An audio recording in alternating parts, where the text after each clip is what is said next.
يا تارك الصلاة قعنت هذا يدب يا تارك الصلاة قعنت يدب حعرر كان صلاة إلهي كتقو وحن ربا إنان كو شيغشن عقوبه تارك الصلاة كأدون كان كو هالي ليسا انتانا آخر لكارن أدون كآيات كو أركيسا شنتان عقوبه انتانا آخر لكارن يا الله مقال كان إيقا قارسي qof walbo salaada ilaahay dayacayo salaada ilaahay ka tagay waxa laga yaabaa inuu ilaahay sabab uga dhigo muuqaalkan aad gaarsiiso sheer u tiri inuu ku soo hanuuno oo hanuunkiisa adiga sabab ugu noqotid iga gaarsiiyo muuqaalkan qof walbo salaada ilaahay dayacay ha isku koobin cuquubada koobaad qofka salaada ilaahay ka tago dayacay qalbigiisa waxa laga buuxshaa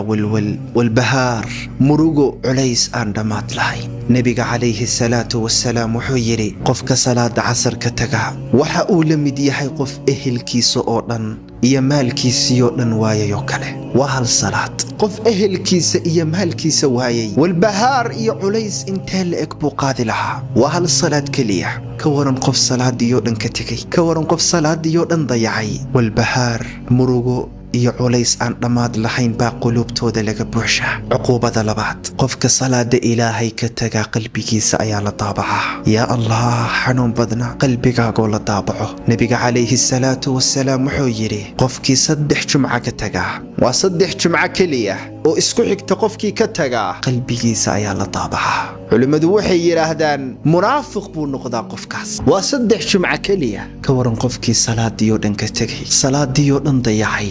ku dhiman oo wanaag kuma gelayo sharna iskama qaban kartid qofka salaada ilaahay ka tagay midaaba sugaysa